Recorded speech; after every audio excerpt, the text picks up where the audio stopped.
Hey guys, welcome back again to my vlog, and for today's video, we are going to Newcastle. As you noticed, andito tayo sa loob ng bus. Yes, nakikita nyo ang dumi, diba? Yeah. So, we are here in the beautiful Sunderland City Town Center. Makikita nyo dito yung mga simbahan, mga pubs, at saka yung schools, and meron din ditong mall. Maliit lang naman ang mall nila dito, pero okay na din kasi maliit lang naman siya na town. Siya nga pala, kung bago kayo sa aking YouTube channel, please don't forget to like, subscribe, and hit the notification bell for more updates. Okay, so let's get started. So I'm here nga naman sa bus, and I decided na magbabas ako today because the weather is so nice, hindi siya maulan, and gusto ko naman talaga na magkaroon lang ng continuation yung aking signal kasi nga yung aking SIM card, guys, or the network na ginagamit ko is hindi siya ganun kaganda dahil nga pag nasa train ako or metro ako, talagang minsan nawawala yung signal, especially kung dumadaan ng mga tunnel.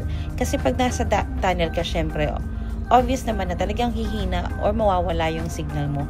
But the other network talaga, guys, may maganda talaga na network at talagang nakaka-cover niya kahit nasa tunnel or nasa ilalim ka pa ng mga building. So yun lang talaga yung pagkakamali ko dahil hindi ko na-discover yun agad-agad. So, anyways, isa lang sa mga nagugustuhan ko pag nagbabas ako dito, guys, sa Northeast, dahil wala siyang masyadong traffic. Hindi siya ganun ka-traffic at maganda lang naman kasi talaga yung biyahe. Napaka-smooth and ang laki ng kalsada at marami kang makikita mga puno. Syempre napaka-refreshing talaga, especially yung weather na to, guys. Nung pagkuha ko ng vlog nito, ang ganda lang ng weather. Kaya naisipan ko mag-vlog para isama ko din kayo all the way kung saan ako magpupunta every day.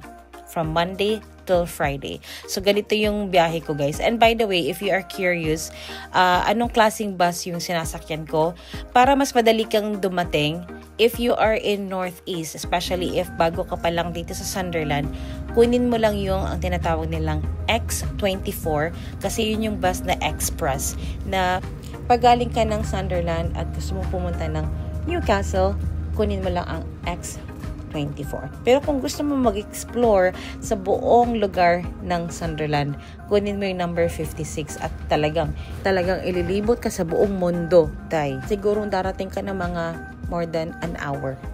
And so we are here in Gateshead. Ito yung malapit na town papuntang Newcastle. So Sunderland is a city and Gateshead is a small town na malapit naman siya sa Newcastle City. So Newcastle is a big city actually, guys.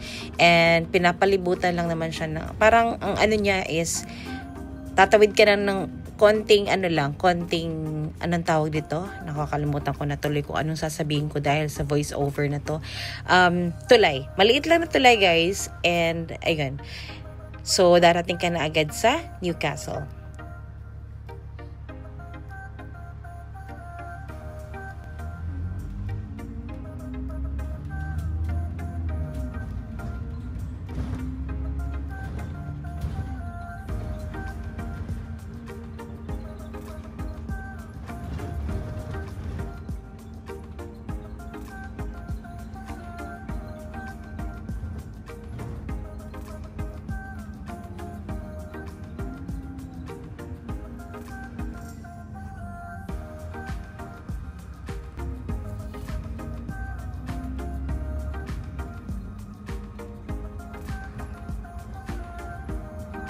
And we are now heading to Newcastle and makikita nyo yung lugar na yan, yung mga building na nakikita nyo in front of you.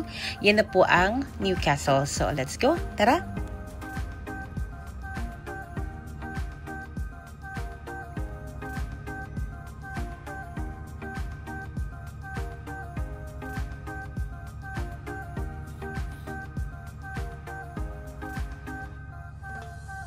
Pagdating ko dito talaga sa UK, talagang ito yung pinakagusto kong bus. Yung nakikita nyo sa harapan nyo is, yan yung double deck nga pala na bus. Kaya napakasikat ito, lalo na kung hindi ka pa nakakapag-try ng ganitong klaseng bus. And nakikita nyo, guys, may mga nagbabike, napaka-safe nila kasi nga meron talagang bike lane.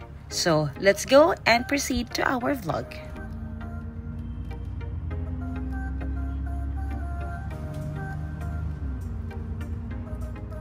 And dito malapit na tayo sa isa sa pinaka-favorite kong spot dito sa Newcastle, ang Tyne Bridge. So, ayan, nakikita nyo yan. Yan ang pinaka-best spot ko lagi. Talagang tinitingnan ko. Especially pag early morning. Ayan, nakikita nyo yan. Napakaganda. And that's one of my favorite here in Newcastle. Kasi nga, ewan ko, basta gusto ko lang siya.